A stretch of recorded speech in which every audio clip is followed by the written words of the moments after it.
NCTE बहुत important है, पहले तो इसकी फुल फॉर्म लिख लीजिए, national council for teacher education. एक एडवाइजरी बॉडी की तरह इसको शुरू किया गया था 1973 में, ये आपको याद होना चाहिए। 17 अगस्त 1995 को ये रेगुलेटरी और स्टैट्यूटरी बॉडी जो है वो बन जाती है, हेडेड बाय चेयरपर्सन, क्योंकि यूजुअली आजकल ये भी पूछ लिया जाता है चेयरपर्सन हेड कर रहा है या डायरेक्टर है या क्या है।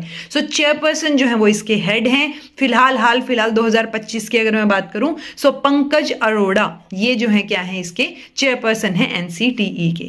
4 रीजनल कमेटीज भी हैं इसकी, देखा जाए तो बहुत सारे डिविजन हैं, 4 रीजनल कमेटीज हैं, northern regional committee, eastern, southern, western, ठीक है। तो ये सारी की सारी जो है वो रीजनल कमेटीज रहेंगी। अगर आप देखेंगे कि इससे रिलेटेड और क्या क्या इंफॉर्मेशन है, सो ऑब्वियसली देखो 1973 में बनी थी, तो नेक्स्ट इंफॉर्मेशन लिखिए। 1978 में सबसे पहले करिकुलम फ्रेमवर्क जो है वो बनाया इन्होंने, किसने? नॉन स्टैट्यूटरी NCTE ने। ऑब्वियस सी बात है, उस टाइम पे स्टैट्यूटरी बनी नहीं थी।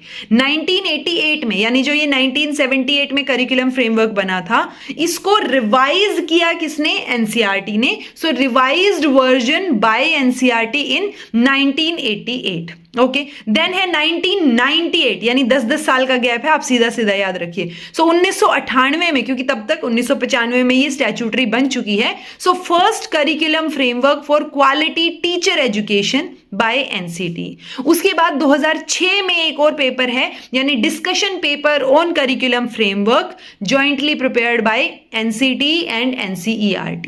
सो ये कुछ एक इंफॉर्मेशन है जो याद हो। फिर 2009 में NCFTE, यानी national curriculum framework for teacher education. इस करिकुलम फ्रेमवर्क का जो टाइटल है वो आपको पता हो, NCFTE 2009 का, towards preparing professional and humane teachers. So ये इस रिपोर्ट का टाइटल था। सो ये मेजर इंफॉर्मेशन है जो आपको NCTE के बारे में पता हो। इतनी इंफॉर्मेशन से आपका काम आराम से हो जाएगा। ऑब्वियस सी बात है, कॉन्सेप्चुअल लेवल पे आपको पता हो कि ये टीचर एजुकेशन से रिलेटेड काम करती है, उनके स्टैंडर्ड्स, उनकी चीजें, करिकुलम, तो उन सब चीजों का काम जो है वो इन्हीं की, मतलब इन्हीं का जो है कंधों पर रहेगा। उसके अलावा एक और चीज, जो इनिशियल ड्राफ्ट था NCFTE 2009 का, वो एक एक्सपर्ट कमेटी ने बनाया था। उस एक्सपर्ट कमेटी में बहुत सारे मेंबर्स थे, बट प्रोफेसर CL आनंद, इनका नाम जो है वो कई बार पूछ लिया जाता है कि किससे रिलेटेड है, मैच द फॉलोइंग में। तो CL आनंद जो है वो NCFTE 2009 से रिलेटेड है।